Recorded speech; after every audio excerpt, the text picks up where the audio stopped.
गांव से कुछ दूर एक महात्मा का आश्रम था। एक दिन महात्मा अपने शिष्यों को उपदेश दे रहे थे। तभी वहां एक औरत आती है और महात्मा से कहती है, हे महात्मा, आज मेरे मन में 3 प्रश्न उठ रहे हैं। यदि इन 3 प्रश्नों के उत्तर आप मुझे देंगे तो मेरे मन को बहुत शांति मिलेगी। तब महात्मा कहते हैं, हे देवी, आखिर तुम्हारे कौन से 3 प्रश्न हैं? तो वह औरत कहती है, हे गुरुदेव, वह कौन सी स्त्री होती है जिसके भाग्य में संतान सुख नहीं होता है? दूसरा प्रश्न है कि कौन सी स्त्री समय से पहले विधवा होती है? और मेरा तीसरा प्रश्न है कि कौन सा श्रृंगार करने से स्त्री को स्वर्ग में स्थान प्राप्त होता है? तब महात्मा कहते हैं कि हे देवी, यह आपके तीनों प्रश्न बहुत ही ज्यादा महत्वपूर्ण है। जो भी व्यक्ति इन तीनों प्रश्नों के उत्तर समझकर इस पर्याप्त ज्ञान को अपने जीवन में उतार लेता है, उसे जीवन में सुख की प्राप्ति होती है। आगे महात्मा कहते हैं, हे देवी, अब मैं आपको आपके तीनों प्रश्नों के उत्तर एक छोटी सी कहानी के माध्यम से देने वाला हूं। इस कहानी के माध्यम से आप अपने तीनों प्रश्नों के उत्तर ठीक तरह से समझ पाओगे। परंतु मेरी एक शर्त है, जब तक मैं कहानी सुनाऊं तब तक आपको इस कहानी को ध्यान से सुनना है। तो वह औरत कहने लगी, गुरुदेव, मैं आपको वचन देती हूँ कि इस कथा को मैं पूरे मन और लगन से सुनूंगी। आप कृपया उस कथा को आरंभ करें। किसी राज्य में एक छोटा सा नगर था। उस नगर में एक सेठ रहता था। वह सेठ काफी धनवान भी था। उस सेठ के 2 बेटे थे और सेठ के बेटों की शादी भी हो चुकी थी। सेठ की पत्नी और सेठ के बड़े बेटे दोनों का ही स्वभाव दुष्ट प्रवृत्ति का था। इसलिए सेठ की पत्नी अपने बड़े बेटे की पत्नी से बहुत ही ज्यादा प्यार करती थी। मगर छोटे बेटे की पत्नी जो थी वह बड़े ही अच्छे स्वभाव की थी और वह एक पतिव्रता स्त्री भी थी और पूरे घर का सारा कामकाज भी वह अकेले ही करती थी। इतना कुछ होने पर भी सेठ की पत्नी और बड़े बेटे की पत्नी छोटी बहू का हमेशा ही अपमान करती रहती थी। सेठ के बड़े बेटे की बहू को एक बेटा था और छोटी बहू को एक पुत्री थी। सेठ की पत्नी हमेशा पुत्र को लेकर छोटी बहू को ताना मारती रहती थी, लेकिन वह क्या कर सकती थी? वह हमेशा उनके ताने सुनती रहती थी। महात्मा कहते हैं, हे देवी, अब मैं तुम्हें छोटी बहू की कहानी अच्छे तरीके से समझाता हूं। इस कहानी से तुम्हें तुम्हारे पहले प्रश्न का उत्तर प्राप्त होगा। तुम्हारा पहला प्रश्न था कि कौन सी स्त्री के भाग्य में पुत्र की प्राप्ति नहीं होती है। उस सेठ की जो पत्नी थी वह पहले से ही बड़े ही दुष्ट स्वभाव की थी। उसके कुटिल स्वभाव से सभी घर वाले बहुत ही ज्यादा परेशान थे, परंतु अपनी सीधी साधी छोटी बहू को वह कुछ ज्यादा ही परेशान करती रहती थी। उसको सताने में उसको बहुत ही ज्यादा आनंद आता था। सेठ के छोटे बेटे की पत्नी का नाम संध्या था। बेचारी संध्या सुबह जल्दी उठ करके अपने कामकाज में जुट जाती थी। इतना करने पर भी सेठ की पत्नी की निगाहों में संध्या हमेशा खटकती रहती थी। एक दिन की बात है, संध्या घर में झाड़ू लगा रही थी तो सेठ की पत्नी बोली कि तेरे हाथ में जान नहीं है क्या? तू जल्दी जल्दी झाड़ू लगा, मैं मंदिर जा रही हूं।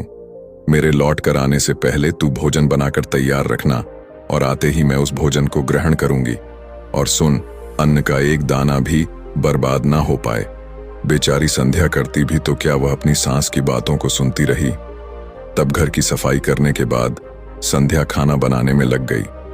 खाना बनाते समय वह मन में सोच रही थी कि मैं इतना काम करने के बाद भी एक पल के लिए चैन की सांस नहीं ले पाती हूं और मेरी सांस हर समय मेरे काम में कोई ना कोई गलती निकालती रहती है। संध्या यह सब सोच ही रही थी। इतने में दरवाजा खटखटाने की आवाज आई तो संध्या ने सोचा कि अभी तो भोजन तैयार भी नहीं हुआ है, लगता है मेरी सासू मां आज जल्दी ही लौट आई है। जब संध्या ने दरवाजा खोला तो उसने क्या देखा कि बाहर दरवाजे पर एक सन्यासी महात्मा खड़े हैं। वह साधु महाराज संध्या से कहता है कि बेटी, तेरा सुहाग अमर रहे, बाबा को कुछ भोजन करा दे, मुझे बड़ी तेजी से भूख लग रही है। संध्या बहुत सुशील और संस्कारी थी तो संध्या बोली, महाराज, मैं आपको भोजन तो करा देती, पर मेरी सास बहुत दुष्ट स्वभाव की है। वह मुझे बहुत डांट हैगी और अभी वह मंदिर गई है, मंदिर से आती ही होंगी। यदि वह आ गई और उन्होंने मुझे आपको भोजन कराते देख लिया तो मुझे बहुत मारेगी, इसीलिए मैं आपको भोजन नहीं करा सकती। तो साधु बोला, बेटी थोड़ा सा ही भोजन करा दो, मैंने सुबह से कुछ नहीं खाया है। साधु की यह बात सुनकर संध्या को दया आ जाती है और बोली, महाराज, आप अंदर आ जाइए, मैं आपको भोजन देती हूं। तो फिर वह साधु अंदर आ जाते हैं और संध्या उनको भोजन देती है। और अभी साधु भोजन कर ही रहे थे, तभी अचानक संध्या की सांस मंदिर से घर आ जाती है और उस साधु को भोजन करते देखकर गुस्सा हो गई और बोली, यह मेरा घर है, कोई भोजनालय नहीं जो हर कोई यहां आकर भोजन करके चला जाएगा। और तुमने इस साधु को भोजन क्यों दिया? क्या अन्न मुफ्त में आता है जो हर किसी को अपने घर में बैठाकर खिलाती रहती हो? और यह कहकर उस साधु को धक्के मारकर अपने घर से बाहर निकाल दिया और उसका खाना उठाकर बाहर फेंक दिया। फिर संध्या से कहने लगी, तूने इस साधु को भोजन क्यों कराया? अन्न कितना महंगा आता है, तुझे पता नहीं अब घर के लोग क्या खाएंगे? तो संध्या डरते हुए बोली, साधु बहुत भूखा था, इसीलिए मैंने उसे भोजन दे दिया था और उसे मैंने अपने हिस्से का भोजन दिया है। इसीलिए आज मैं भोजन नहीं करूंगी। और इसमें आखिर इतना गुस्सा होने की क्या बात है? द्वार पर आए अतिथियों को कभी खाली हाथ नहीं भेजते हैं, ऐसा शास्त्र कहते हैं। भोजन तो मैंने उसे अपने हिस्से का दिया है। इस प्रकार काफी देर तक सास बहू की तकरार चलती रही। अंत में उस कुटिल सास यह सुनकर उसकी सास ने गुस्से में आकर संध्या को भी धक्के मार करके घर से बाहर निकाल दिया और बोली, जा, अब तुझे भी इस घर में रहने की जरूरत नहीं है और अब कभी मेरे घर में मत आना। फिर संध्या दरवाजे पर बैठकर रोती रही, किंतु उसकी सास ने दरवाजा नहीं खोला। और फिर संध्या ने सोचा, अब यहां से अपने मायके ही जाना पड़ेगा। फिर वह अकेली अपने मायके जाने लगती है तो बीच रास्ते में एक घना जंगल पड़ता है। संध्या भूख प्यास से तड़पती हुई अपने मायके के लिए चली जा रही थी।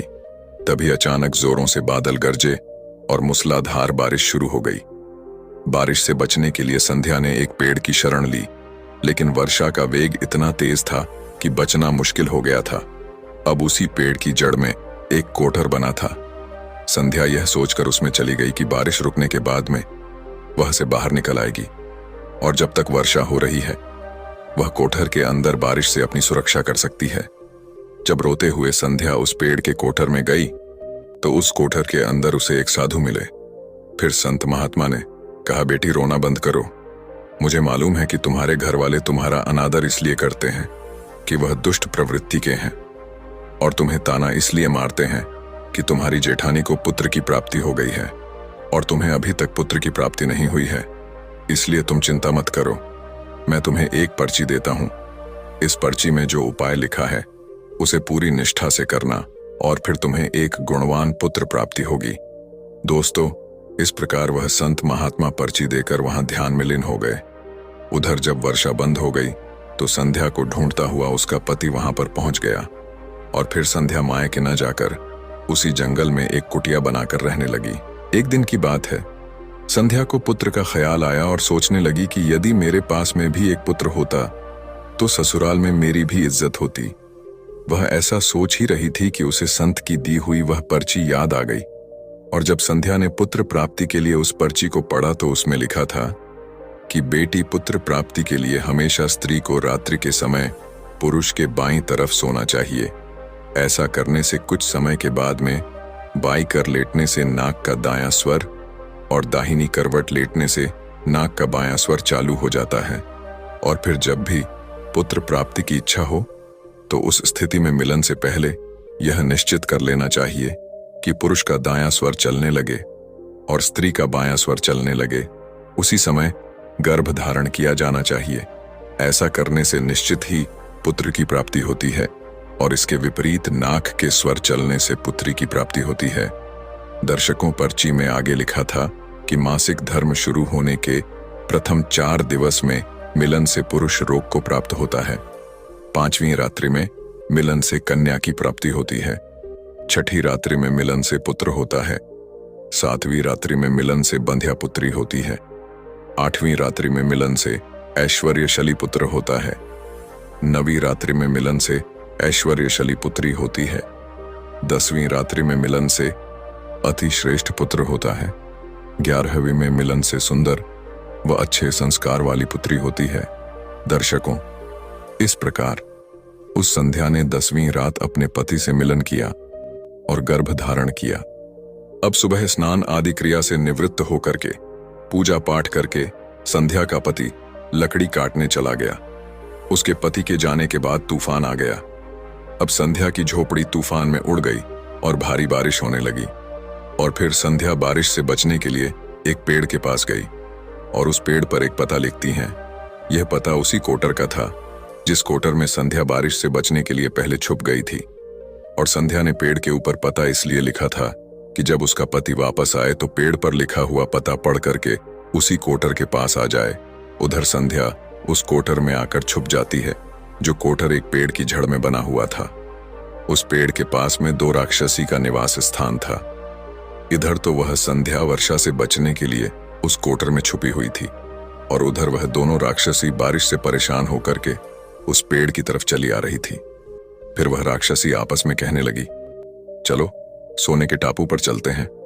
तो दूसरी कहने लगी, पर चलेंगे कैसे? तो पहली राक्षसी बोली, इसमें कौन सी बड़ी बात है, इस पेड़ को अभी उड़ा देती हूं, इसी से चलेंगे। इतना कहकर वो दोनों राक्षसी उस पेड़ पर बैठकर सोने के टापू की तरफ निकल लेती हैं और उसी पेड़ के नीचे पेड़ की जड़ पर संध्या भी बैठी थी, इसीलिए साथ में वह भी उड़ने लगती है और पेड़ एकदम से उड़ने लगा। उधर थकी हारी संध्या कोटर में छुपी हुई थी। कोटर में घुसते ही संध्या को नींद आ गई थी, लेकिन पेड़ के उड़ने से लगने वाले झटकों से संध्या की नींद खुल गई और पेड़ को उड़ता देखकर कि वह एकदम से घबरा गई। जब संध्या ने कोटर से बाहर देखा तो पेड़ की डाल पर 2 राक्षसी बैठी थीं, किंतु राक्षसी को यह बात नहीं पता होती है कि इसी पेड़ के नीचे एक औरत भी है। फिर कुछ ही देर में वह दोनों राक्षसी सोने के टापू पर पहुंच जाती हैं और फिर दोनों राक्षसी को भूख लगी तो वह दोनों पेड़ से उतरकर शिकार करने के लिए चली गई। फिर संध्या पेड़ की जड़ से उतरकर जब सोने के टापू पर पैर रखा तो उसने देखा यहां तो सब सोना ही सोना है। तो वह जल्दी जल्दी सोने को अपनी साड़ी के आंचल में भरने लगी और जितना सोना भर सकती थी उतना भर लिया और फिर दोबारा से उसी पेड़ की जड़ पर जाकर बैठ गई। फिर कुछ देर बाद दोनों राक्षसी शिकार करके वापस आ गई और फिर पेड़ के ऊपर बैठ गई और फिर दोनों आपस में कहने लगी, चलो अब यहां से चलते हैं। और फिर कुछ ही देर में वह दोनों पेड़ को लेकर वहीं पर पहुंच गई। फिर संध्या तब तक पेड़ की जड़ पर ही चुपचाप बैठी रही जब तक वह दोनों राक्षसी वहां से चली गई। फिर महात्मा आगे कहते हैं, हे देवी, अब कहानी को ध्यान से सुनना, क्योंकि यहीं से आपको पता चलेगा कि किस स्त्री के भाग्य में पुत्र की प्राप्ति नहीं होती है। तो वह औरत कहती है, जी गुरुदेव। तो महात्मा कहते हैं, फिर कुछ देर बाद वह दोनों राक्षसी वहां से चली गई और फिर संध्या उस सोने को लेकर पेड़ की जड़ से नीचे आ गई और सोचने लगी, यह सारा सोना लेकर मैं अपने घर जाऊंगी और मेरी सास इतना सोना देखकर खुश हो जाएंगी और मुझे परेशान करना बंद कर देंगी और मुझसे घर का काम भी नहीं कराएंगे। इधर तो संध्या ऐसा सोच रही थी, तब तक संध्या का पति संध्या को ढूंढता हुआ उसी कोटर की तरफ आ जाता है और संध्या अपने पति को सारी बात बताती है और अपने पति के साथ वापस अपने ससुराल पहुंच करके अपनी सासू माँ से कहती है, देखो सासू माँ, मैं आपके लिए क्या लाई हूं। और ऐसा कहकर के वह सारा सोना अपनी सास को देती है और उसे सोना कैसे प्राप्त हुआ वह सारी घटना भी अपनी सास को बता देती है। सोना लेने के बाद में संध्या की सास एकदम से क्रोधित होकर के बोली, अरे मूर्ख औरत, तू बस इतना ही सोना लेकर आ गई, इतने सोने से क्या होगा, मैं होती तो बहुत सारा सोना लेकर आ जाती। फिर अपनी सास की बात सुनकर के वह संध्या कहने लगी, माँ जी, हमारी 3-4 पीढ़ियों के लिए इतना सोना काफी है। तो सास कहने लगी, अरे मूर्ख, सोना भी काफी होता है क्या, जितना हो उतना ही कम है। उसकी सास बोली, तुझे और ज्यादा सोना लाना था जिससे हमारी 7 पुश्तें बैठकर खाती, फिर भी सोना खत्म ना होता। अब तू देख, इस बार मैं जाऊंगी और बहुत सारा सोना लेकर आऊंगी। तो संध्या ने कहा, नहीं माँ जी, आप वहां मत जाओ, वहां जान का भी खतरा है। तो सास बोली, नहीं, मैं तो जाऊंगी और बहुत सारा सोना लेकर आऊंगी। और इस प्रकार उसकी सास ने उसकी बात नहीं मानी और उसी जंगल में पहुंच गई और उसी पेड़ के नीचे जाकर बैठ गई जहां पर कुछ दिनों पहले संध्या बैठी थी, जो उसे राक्षसी उड़ाकर सोने के टापू पर ले गई थी। कुछ देर इंतजार करने के बाद उधर वह दोनों राक्षसी जैसे ही पेड़ पर आई तो एकदम से वह पेड़ उड़ने लगा। इधर तो पेड़ उड़ता हुआ जा रहा था उधर वह संध्या की सास मन ही मन में बहुत खुश हो रही थी कि आज मैं बहुत सारा सोना एक साथ लाऊंगी। इधर तो संध्या की सास अपने मन में खुशियां मना रही थी। उसी समय एक राक्षसी कहने लगी, चलो आज स्वर्ण द्वीप पर ना चल कर के मत्स्य द्वीप पर चलते हैं। आज मछलियां खाने का बहुत मन कर रहा है। और फिर जैसे ही राक्षस ने मछली खाने का मन बनाया, वैसे ही वह पेड़ मत्स्य द्वीप की तरफ उड़ चला। इस प्रकार राक्षस की बात सुनकर के कोटर में बैठी वह लालची स्त्री स्वयं पर संयम नहीं रख सकी और एकदम से बोल पड़ी, अरे तुम सोना टापू क्यों नहीं जा रही हो? मत्स्य द्वीप मत जाओ, सोना टापू पर चलो। अब जैसे ही उस लालची स्त्री इतनी आवाज दी तो राक्षस से सोचा, पेड़ में कोई जरूर छिपा बैठा है। और उन्होंने एकदम से जैसे ही कोटर में प्रवेश किया और फिर जैसे ही उन दोनों राक्षस लालची स्त्री को देखा तो एकदम से उसे उठा करके पेड़ से नीचे फेंक दिया और धरती पर गिरते ही उस लालची स्त्री की मौत हो गई। अब जैसे ही यह सूचना उसके घर वालों को मिलती है तो उस स्त्री का पति यानी संध्या का ससुर संध्या के पास जाता है और उससे कहते हैं, बेटी मैं तो उसे पहले से ही समझाता था कि तू ऐसा काम मत कर, कभी भी किसी को लालच नहीं करना चाहिए और बहुएं बेटी की तरह होती हैं, उनको प्यार देना चाहिए। मगर उसने मेरी एक भी बात नहीं मानी और उसे उसके कर्मों का फल आज मिल गया। फिर सब लोगों से संध्या की सास का अंतिम संस्कार किया। फिर संध्या अपने पति के साथ में सुखपूर्वक जीवन यापन करने लगी। फिर कुछ महीने गुजरने के बाद में संध्या को एक गुणवान पुत्र की प्राप्ति हुई और पुत्र की प्राप्ति के बाद संध्या की खुशी का ठिकाना नहीं रहा और वह भगवान का शुक्रिया करने लगी। उधर सेठ के बड़े बेटे की बहू, जो हमेशा संध्या को पुत्र को लेकर ताने मारती रहती थी, जब संध्या को पुत्र की प्राप्ति हो गई और उसे धन भी प्राप्त हो गया, उधर सेठ के बड़े बेटे और बहू के दिन गरीबी में गुजरने लगे तो सेठ की बड़ी बहू जाकर के संध्या के आगे हाथ जोड़ करके अपनी गलती के लिए माफी मांगने लगती है। संध्या एक बहुत ही दयावान स्त्री थी और बहुत ही मधुर संबंध वाली स्त्री थी, इसलिए वह अपनी जेठानी को माफ कर देती है और वह जो भी सोना लेकर आई थी उसमें से कुछ सोना वह अपनी जेठानी को भी दे देती है।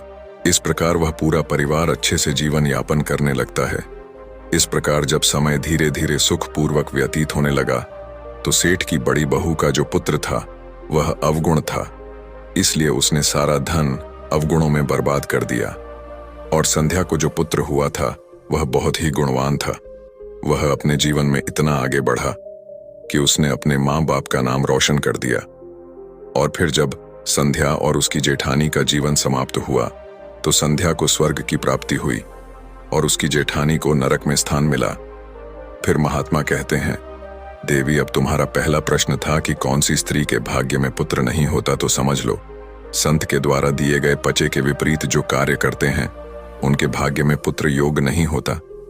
लक्ष्मी तुम्हारा दूसरा प्रश्न था कि कौन सा गहना पहनने से स्त्री या पुरुष की दर्दनाक मौत होती है, तो समझ लो वह है लालच रूपी गहना जो सेठ की पत्नी ने पहना था और खूब सारा सोना लाने के लालच में कोटर में चली गई।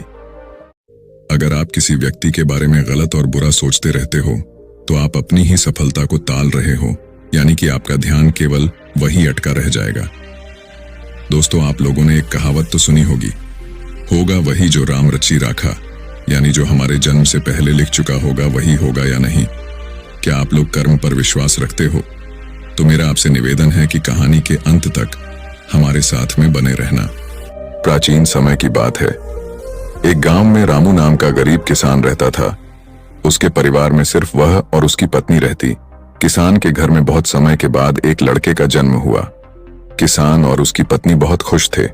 सभी आसपास के लोग किसान को बधाई देने के लिए आ रहे थे। एक दिन सुबह का वक्त था, तभी किसान के घर के बाहर से एक साधु ने भिक्षा के लिए आवाज लगाई। किसान के घर में आज खुशी का दिन था, इसीलिए उसने साधु महाराज को अंदर बुला लिया और उन्हें बैठने के लिए कहा। जब साधु महाराज बैठ गए तो किसान ने साधु महाराज से कहा, महात्मा जी, हमारे घर में बहुत समय के बाद बच्चे का जन्म हुआ है, आप कृपया करके इसका नामकरण कर दीजिए। साधु ने जैसे ही बच्चे को अपनी गोद में उठाया, तभी साधु ने देखा कि बच्चे की बाजू पर एक चिन्ह बना हुआ है जो राजयोग को दर्शाता है। साधु बच्चे की बाजू के ऊपर चिन्ह देखकर हैरान रह गया। किसान ने जब साधु को हैरान परेशान देखा तो उसने कहा, महात्मा जी, क्या बात है, आप इतना परेशान क्यों नजर आ रहे हो? साधु ने कहा, बेटा मैं परेशान नहीं हूं, बल्कि मैं तो बहुत खुश हूं, क्योंकि तुम्हारा बेटा बहुत किस्मत वाला है। तुम्हारे बेटे की किस्मत में राजयोग लिखा है। किसान ने कहा, महात्मा जी, मैं आपकी बात समझा नहीं, आप क्या कहना चाहते हो? साधु ने कहा, बेटा तुम्हारा पुत्र एक दिन राजा बनेगा। इसका विवाह 16 वर्ष की आयु में इस राज्य की राजकुमारी के साथ होगा और फिर यह इस नगर का राजा बन जाएगा। साधु की बात सुनकर राम बहुत खुश हुआ। जब गांव के लोगों को पता चला कि रामू का बेटा एक दिन इस नगर का राजा बनेगा तो सभी लोग उसको देखने के लिए आने लगे। एक दिन की बात है, उस नगर का राजा हिरण का शिकार करता करता काफी दूर जंगल में निकल गया, लेकिन हिरण राजा के हाथ नहीं आया। राजा को हिरण का पीछा करते करते प्यास लग गई थी, लेकिन राजा को आसपास कोई नदी या तालाब भी नहीं मिला जहां से वो पानी पी सके। राजा काफी समय से जंगल में इधर उधर घूम रहा था। राजा पानी की तलाश में भटकता हुआ उसी गांव में पहुंच गया जहां रामू रहता था।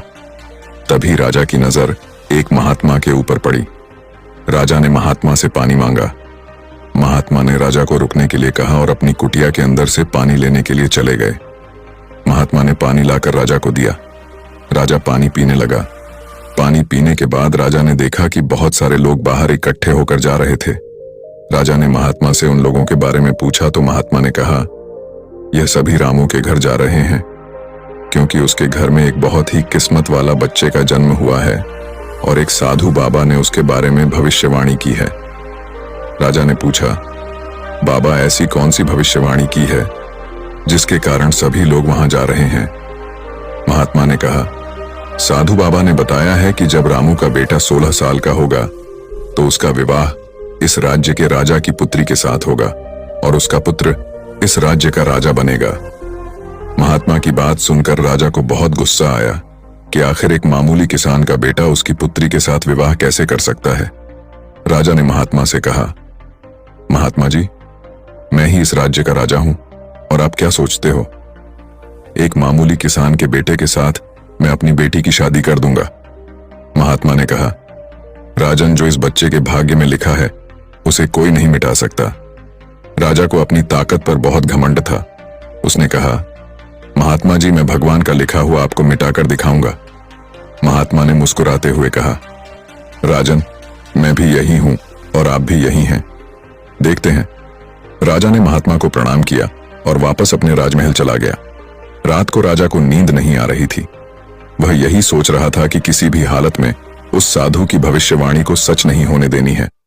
अगले दिन राजा अपना वेश बदल रामू के गांव में पहुंच गया। लोगों से पूछता पूछता राजा रामू के घर पहुंचा। राजा ने रामू के घर के बाहर जाकर उसे आवाज लगाई। रामू उसकी आवाज सुनकर घर से बाहर आया और उससे पूछा, आप कौन हो और किस लिए आए हो? राजा ने कहा, मैं सेठ हूं और मेरे खुद के कपड़े का व्यापार भी है और पास के ही गांव में रहता हूं।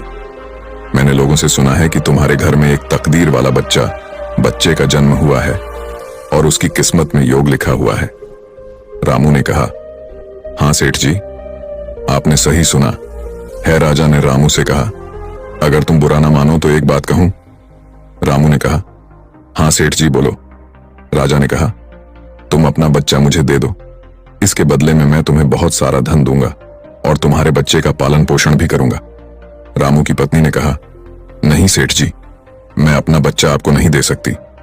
राजा ने कहा, तुम एक मामूली से किसान हो, तुम अपने बच्चे का पालन पोषण अच्छी तरह से कैसे कर सकोगे?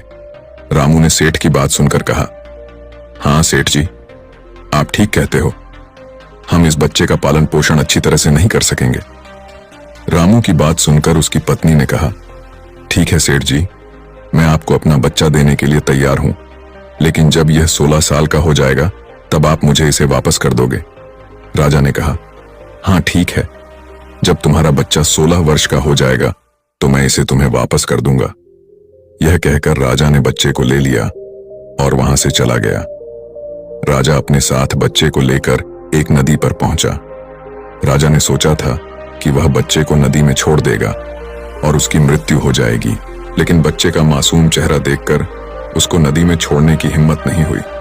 बहुत सोचने के बाद राजा ने लकड़ी का एक संदूक लिया और बच्चे को संदूक में बंद करके पानी में बहा दिया। राजा ने सोचा, संदूक गहरी नदी में जाकर अपने आप ही डूब जाएगा और यह बच्चा मर जाएगा। यह सोचकर राजा अब निश्चित होकर वापस राजमहल में चला गया कि अब यह बच्चा वापस नहीं आएगा और मेरी बेटी के साथ इसकी शादी भी नहीं होगी। मैंने भाग्य का लिखा हुआ मिटा दिया। उधर वह संदूक बहता हुआ एक नदी के किनारे पर पहुंचा, जहां पर एक धनवान सेठ सूर्य देवता को जल चढ़ा रहे थे। उस सेठ ने जब संदूक को खोलकर देखा तो उसके अंदर एक बच्चे को देख वह हैरान हो गए। उस सेठ की कोई संतान नहीं थी। सेठ उस बच्चे को अपने घर ले गया। सेठ की पत्नी बच्चे को देखकर बहुत खुश हुई। उसने जब सेठ से पूछा कि यह बच्चा किसका है, तो सेठ ने उसको बच्चे के बारे में बताया कि कैसे वह उस नदी में बहता हुआ मिला है। सेठ और उसकी पत्नी ने बच्चे के लिए भगवान को हाथ जोड़कर धन्यवाद किया। अब वह बच्चा सेठ के घर में पलने लगा। सेठ ने उस लड़के का नाम सूरज रखा था। इसी धीरे धीरे 16 वर्ष बीत गए। सूरज बहुत ही समझदार और बुद्धिमान था। एक दिन सूरज को अध्यापक पढ़ा रहा था। अध्यापक जो कुछ भी पूछता, सूरज तत्काल उसका जवाब दे देता। यह देखकर अध्यापक ने सूरज को कहा, तुम तो बहुत ही समझदार और ज्ञानी हो, तुम आगे चलकर बहुत बड़े आदमी बनोगे। अध्यापक सूरज की प्रशंसा कर रहा था कि तभी वहां से वही राजा गुजर रहा था जो किसी दूसरे राज्य में किसी काम से जा रहा था।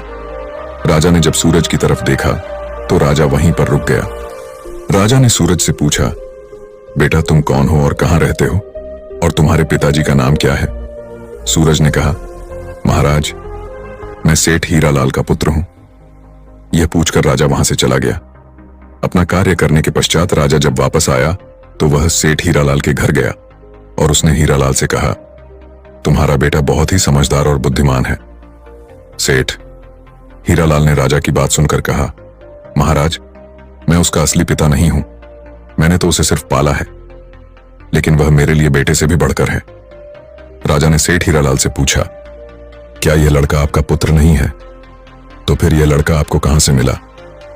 फिर सेठ हीरालाल ने राजा को सारी कहानी सुनाई कि कैसे वह उसे बहते हुए पानी में एक संदूक से मिला था।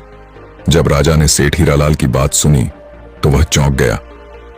राजा समझ गया था कि यह बच्चा वही है जिसे मैंने 16 साल पहले नदी में बहा दिया था। राजा और सेठ हीरालाल अभी बातें कर ही रहे थे कि वहां पर सूरज आ गया।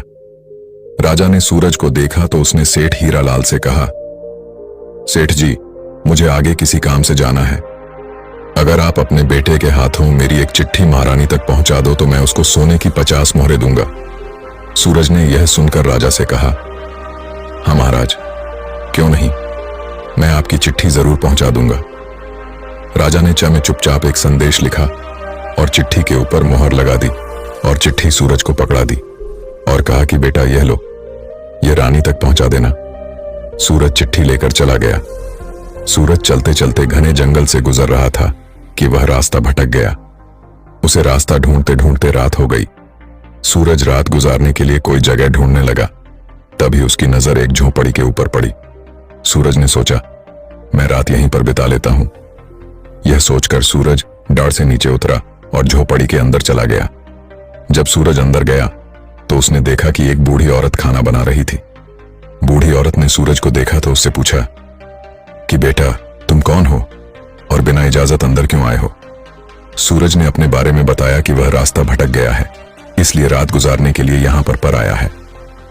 सूरज की बात सुनकर बूढ़ी औरत को उसके ऊपर दया आ गई, लेकिन फिर बूढ़ी औरत ने सूरज से कहा, बेटा तुम्हारा यहां पर रुकना ठीक नहीं है, क्योंकि यह डाकुओं का अड्डा है। अभी कुछ ही देर में डाकू आने वाले हैं। यदि उन्होंने तुम्हें यहां देख लिया तो तुम्हारे लिए परेशानी खड़ी हो जाएगी। सूरज ने कहा, लेकिन माताजी इतनी भयानक रात में मैं कहीं और जा भी नहीं सकता। अगर मैं बाहर गया तो जंगली जानवर मुझे खा जाएंगे। इससे अच्छा है मैं यहां कोने में जाकर लेट जाता हूं। यह कहकर सूरज कोने में जाकर लेट गया। कुछ समय के बाद डाकू अपने घर वापस आए। डाकुओं ने जब घोड़े को बाहर देखा तो सूरज बूढ़ी माता से उसके बारे में पूछा। बूढ़ी माता ने उनको बताया कि इसका का नाम सूरज है। यह बहुत ही नेक दिल बच्चा है और यह राजा के काम से राजमहल जा रहा है। जब डाकुओं ने यह सुना तो उन्हें कुछ संदेह हुआ। वह राजा की हरकतों के बारे में जानते थे, इसलिए उन्होंने सूरज की जेब से चिट्ठी निकाली और उसे पढ़ने लगे। जैसे ही डाकुओं ने वह चिट्ठी पढ़ी तो वह सब समझ गए। बूढ़ी माता ने उनसे पूछा, चिट्ठी में क्या लिखा है? उनमें से एक डाकू ने बताया कि चिट्ठी में लिखा है कि जैसे ही यह लड़का तुम्हारे पास पहुंचे, इसको उसी समय मरवा कर कहीं दूर दफना देना। यह काम मेरे पहुंचने से पहले हो जाना चाहिए। बूढ़ी माता ने जब यह बात सुनी तो बोली, यह राजा कितना दुष्ट है, जिसके हाथों चिट्ठी भिजवा रहा है, उसी को मरवाने का आदेश भी दे रहा है। यह सोचकर बूढ़ी माता ने सोचा कि मुझे इस मासूम को बचाना चाहिए। उसने डाकुओं से कहा। तब डाकुओं ने दूसरी चिट्ठी लिखकर उस चिट्ठी से बदल दी और वापस सूरज की जेब में रख दी। इसके बाद डाकू वहां से चले गए। सुबह होते ही सूरज उठा और बूढ़ी माता को धन्यवाद देकर वहां से चला गया। सूरज कुछ समय के बाद ही राजमहल पहुंच गया और उसने चिट्ठी महारानी को दे दी। महारानी ने चिट्ठी पढ़ी तो चिट्ठी में लिखा था कि यह लड़का बहुत ही बुद्धिमान और ज्ञानी है। यह राजकुमारी से विवाह करने लायक है, इसलिए मेरे आने से पहले ही तुम इसका विवाह राजकू से कर दो। महारानी सोचने लगी कि आखिर ऐसे कैसे महाराज किसी अनजान से राजकुमारी का विवाह कर सकते हैं। लेकिन फिर उसने देखा कि चिट्ठी पर राजा की मोहर भी लगी हुई थी, इसलिए यह लड़का झूठ नहीं बोल सकता। यह सोचकर महारानी ने राजकुमारी का विवाह उस युवक से कर दिया। कुछ दिनों के बाद जब राजा वापस आया तो उसे पता लगा कि उसकी पुत्री का विवाह उसी युवक से हो गया है।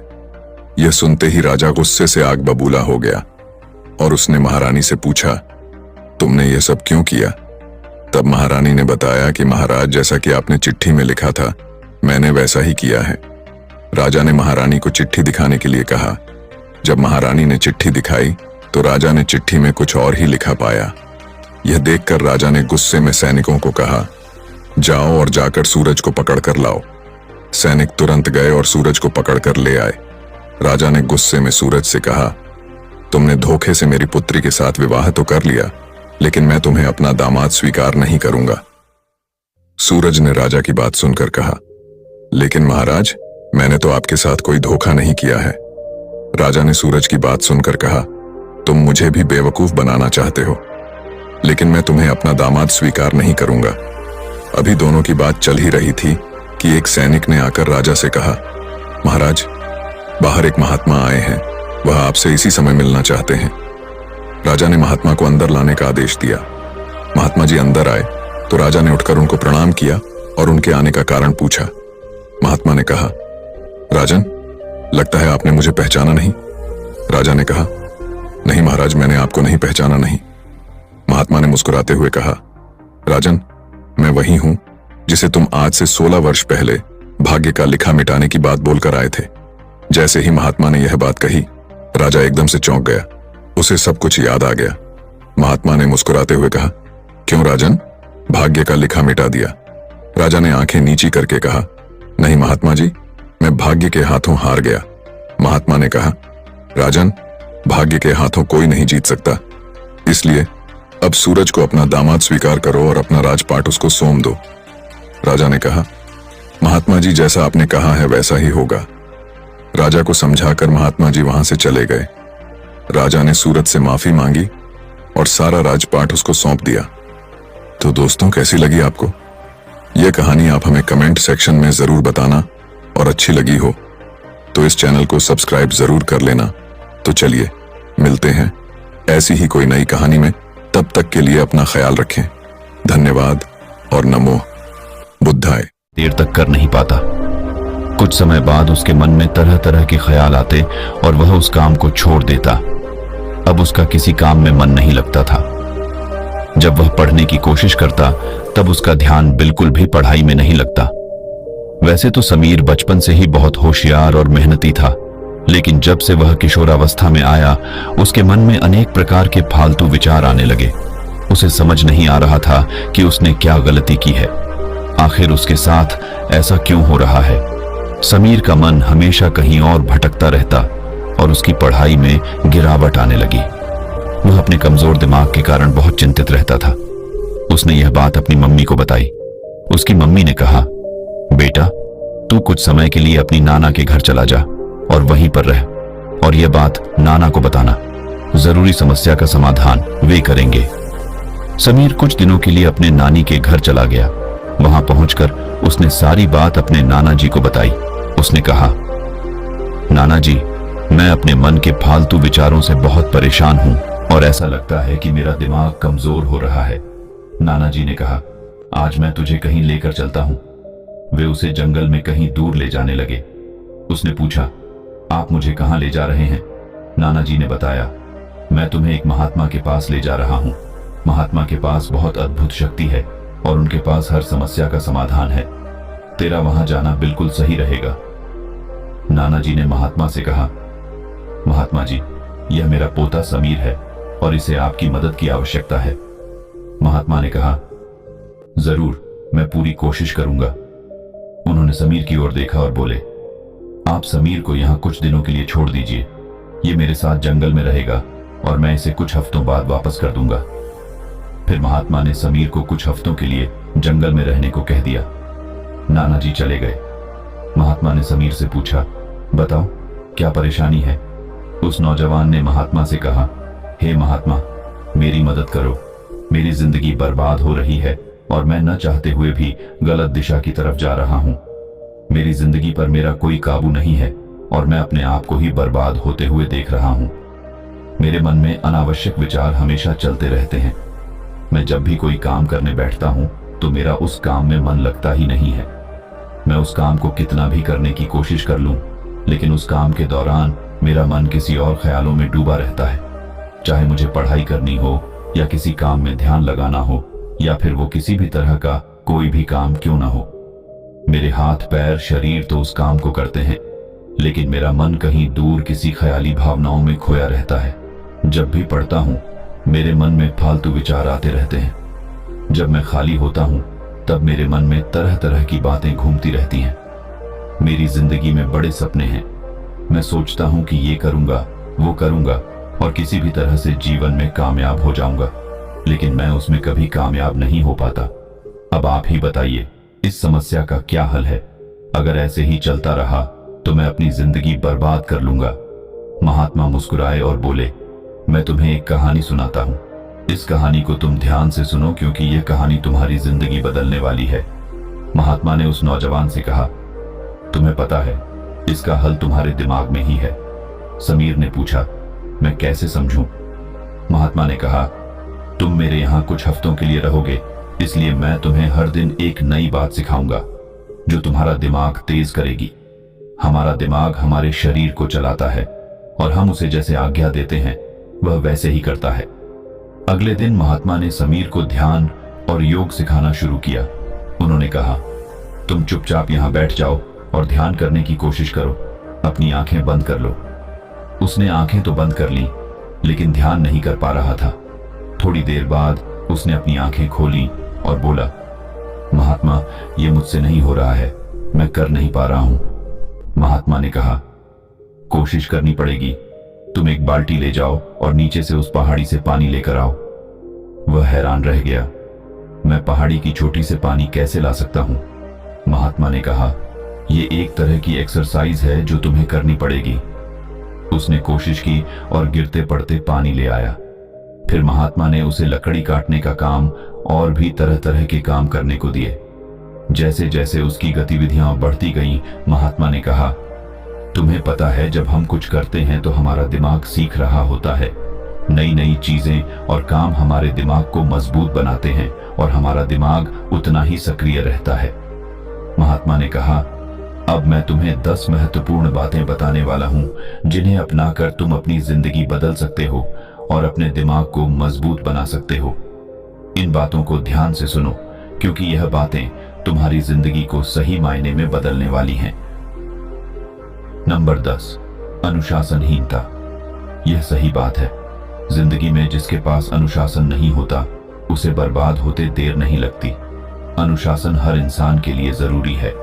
तुम सोचो, अगर तुम्हारे शहर में कोई ट्रैफिक लाइट ना हो, सबको अपने मन से आजादी दे दी जाए कि वे जैसे मर्जी आए जाएं, न किसी को हेलमेट की जरूरत हो, न किसी भी तरह की सुरक्षा की आवश्यकता हो, सब अपने मन के मालिक बन जाएं, फिर भला उस शहर में क्या होगा? उस नौजवान ने कहा, फिर तो हर जगह हादसे ही होंगे। वाहन आपस में भिड़ जाएंगे और लोग लड़ाइयां करते फिरेंगे। महात्मा ने कहा, बिल्कुल सही। इसी तरह अगर तुम्हारे शरीर में कोई नियम, कानून या अनुशासन नहीं होगा तो तुम्हारा शरीर और मन आपस में लड़ते रहेंगे और अंत में कोई नहीं जीतेगा। अंत में नुकसान तुम्हारा ही होगा। इसीलिए अनुशासन जरूरी है। तुम अपने आप को अनुशासन में रखो। समझो कि कौन सा काम तुम्हारे लिए सही है और कौन सा गलत। मन चंचल है, मन तुम्हें भटकाएगा और सही रास्ते पर जाने से रोकेगा। इसीलिए अपने इंद्रियों पर काबू रखो और उन चीजों के प्रति आकर्षित मत हो जो तुम्हें बर्बाद कर सकती हैं। बुरी आदतों और गलत चीजों का त्याग करो। जो इस बात को नहीं समझ पाता वह हमेशा खुद को मुसीबत में ही डाल लेता है। नंबर 9, कोई गोल न होना। जिंदगी में जिसका कोई रास्ता नहीं वो भला आगे कैसे जाएगा। जिंदगी में जिसके पास कोई मंजिल नहीं वो भला रास्ते पर चलकर भी क्या करेगा। तुम ही सोचो, अगर मैं तुम्हें बोलूं तुम्हें सीधे रास्ते में जाओ, तुम कहां पहुंचोगे। अगर तुम्हारे मन में कोई मंजिल नहीं, कोई लक्ष्य नहीं, तो तुम क्या करोगे। इसीलिए जिंदगी में एक गोल के साथ चलना जरूरी है। फिर तुम्हें पता होगा कि कहां पहुंचना है, तुमको कहां रुकना है और तुम्हारी मंजिल क्या है। तब सफर का आनंद आता है। इसीलिए जिंदगी में एक लक्ष्य निर्धारित करो कि तुम्हें यह बनना है, ये करना है। तो हमारा यही लक्ष्य है और तुम्हारी यही मंजिल है और उस मंजिल के लिए जी जान लगा दो। चाहे जो भी हो, तुम्हें हर हाल में उसे पाना है। और सबसे बड़ी बात, कभी हिम्मत मत हारो। जब तुम्हारे पास एक लक्ष्य होगा तब तुम्हें जिंदगी जीने में मजा आएगा।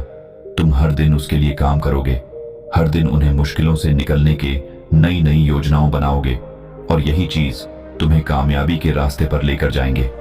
जिनके पास मंजिल नहीं वो अपने समय को, अपने दिन को ऐसे बर्बाद करते हैं, लेकिन जिनके पास मंजिल है वो हर दिन उसके लिए काम करते हैं।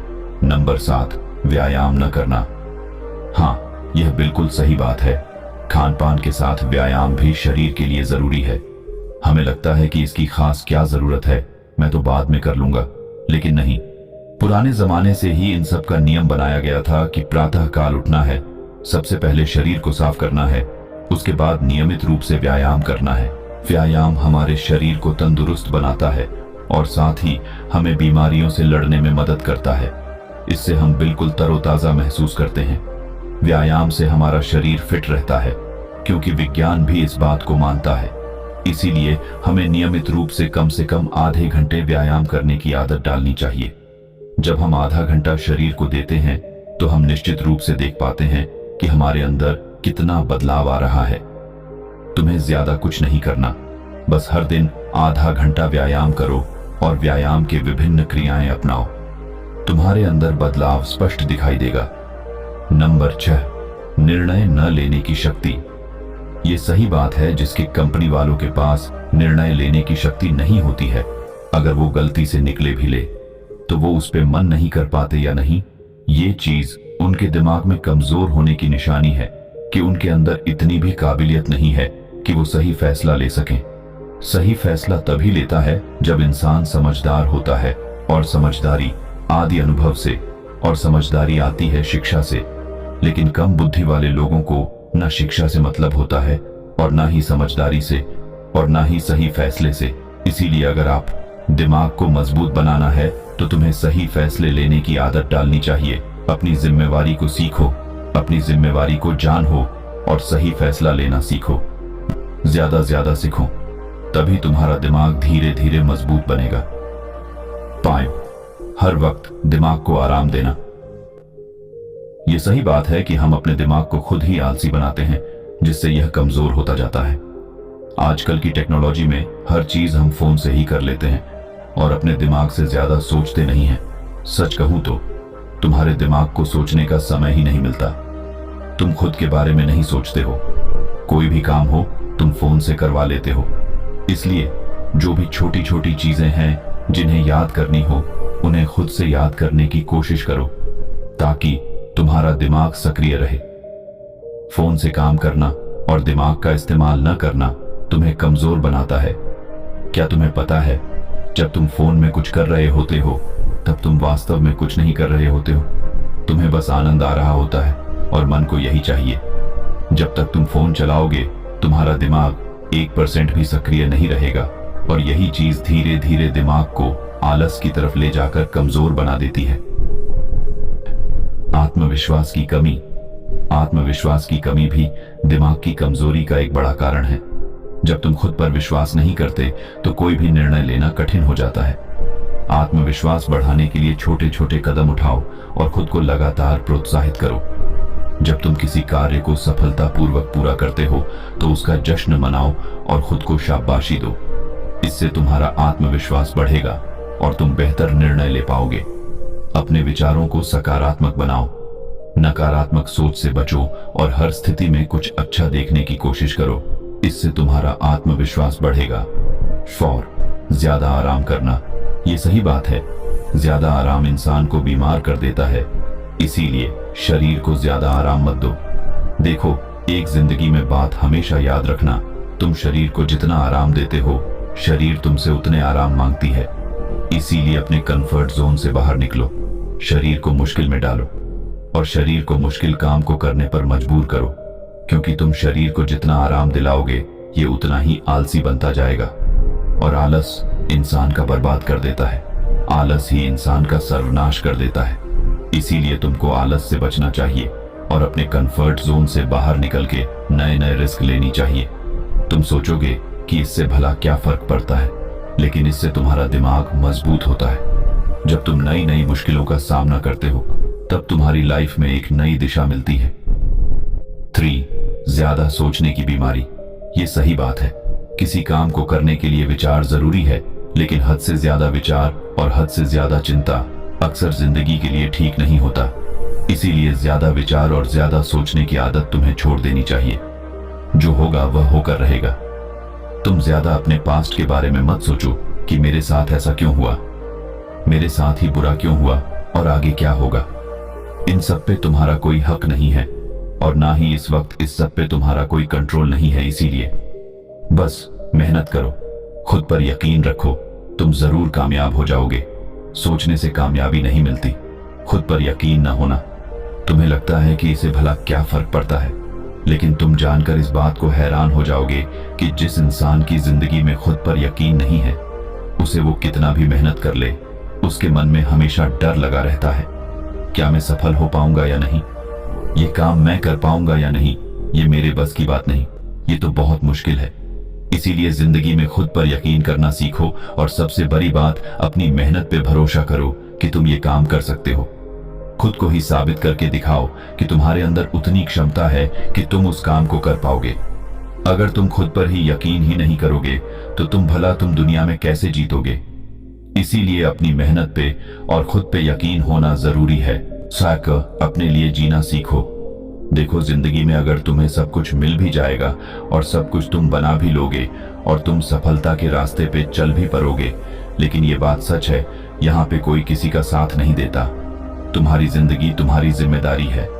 तुम जो कुछ भी करोगे अपने लिए, तुम जो कुछ बनोगे अपने लिए, जो कुछ भी सीखोगे अपने लिए, और हर हाल में तुम्हारा दोस्त बस तुम ही हो। इसलिए खुद से दोस्ती करो, खुद से प्यार करो, क्योंकि यहाँ पे कोई किसी का साथ नहीं देता और ना ही कोई किसी की मदद करने वाला है। इसीलिए इस बात को तुम कभी मत भूलो और तुम हर परिस्थिति में अकेले चलने की आदत डालो। अकेले रहना सीखो और अकेले मेहनत करना सीखो, क्योंकि यह जरूरी है और यह सच है। ये सारी बातें सुन के उस नौजवान के जीवन में बहुत परिवर्तन आया। उसने महात्मा से वादा किया कि वो उनके द्वारा बताए गए बातों को जरूर अपनाएगा और वह पूरी तरह से बदल गया। कहा है किसी ने, समय से बलवान इस दुनिया में कुछ भी नहीं है, और यह बात भी सच है कि आपके भाग्य में जो लिखा है वह होकर ही रहेगा, चाहे आप उसे लाख बदलने की कोशिश कर लें, आप उससे कितना भी बचने की कोशिश करें, लेकिन जो आपकी तकदीर में लिखा है वह एक दिन जरूर होगा। इसे किसी भी तरह से कोई भी बदल नहीं सकता, चाहे वह जितना भी जोर लगा ले।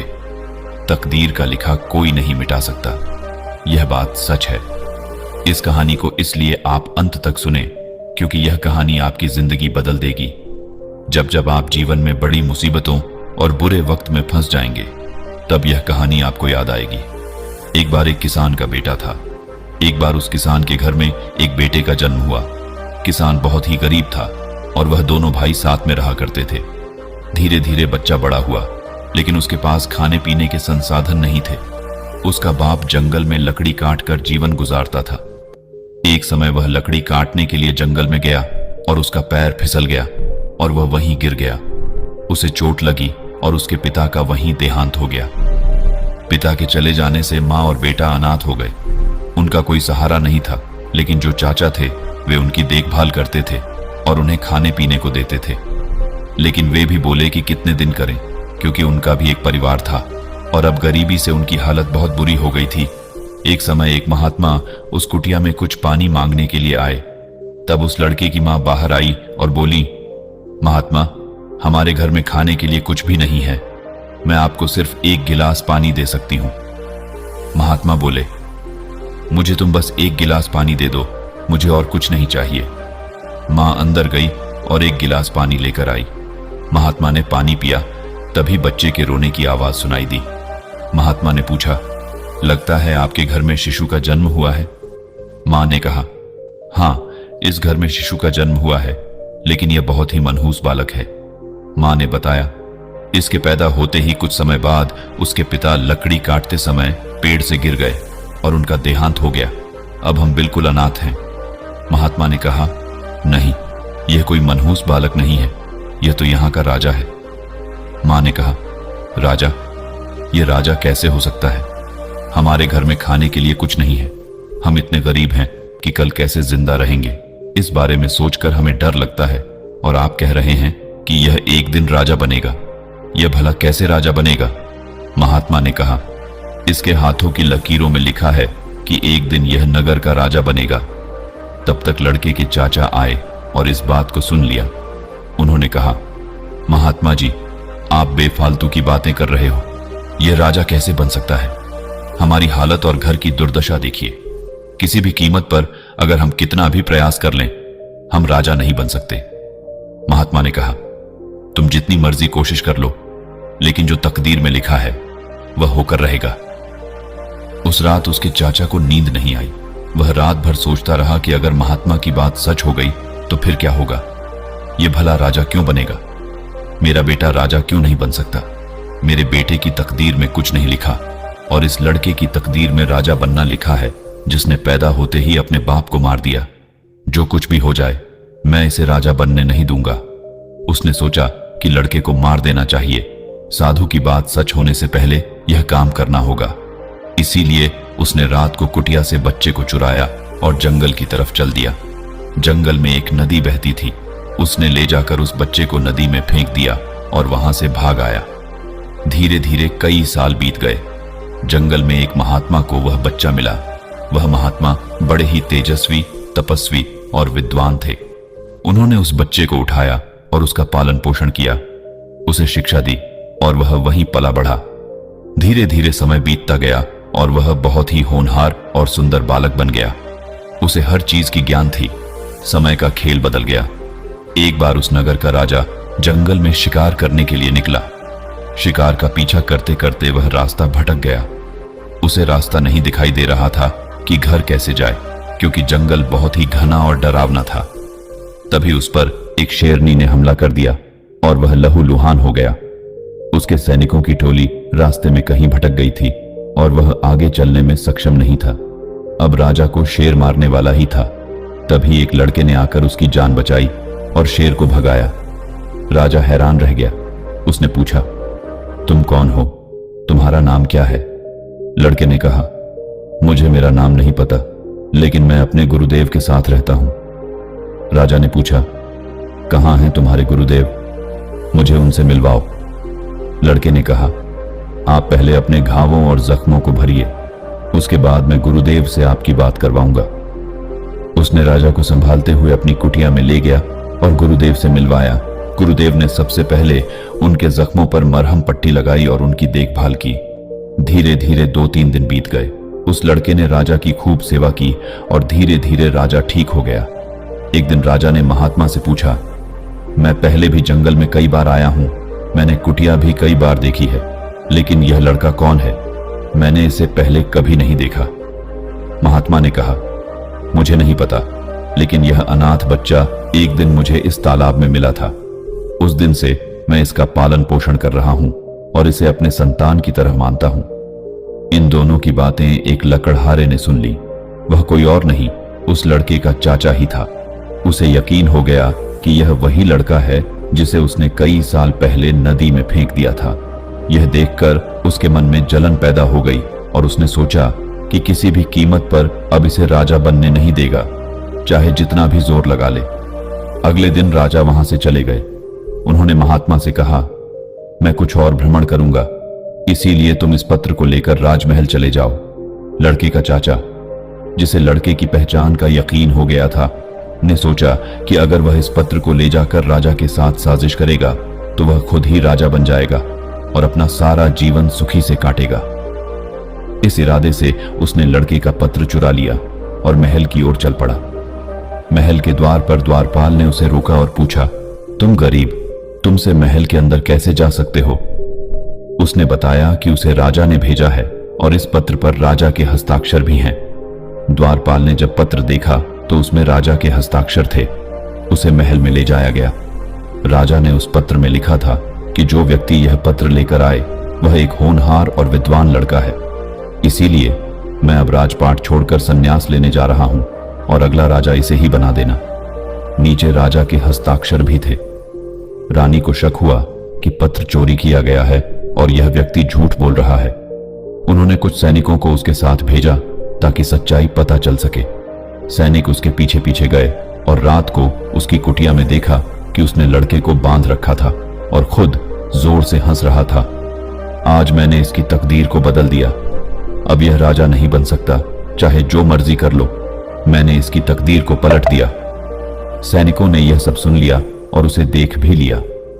उन्होंने उस चाचा को पकड़कर वापस महल में ले आए और लड़के को भी ले आए। उन्होंने लड़के को राजा बना दिया और उसके चाचा को बंदी बनाकर कारागार में डाल दिया। उसके कर्मों की सजा उसे मिल गई। लाख कोशिश करने के बावजूद भी वह लड़का राजा बन गया।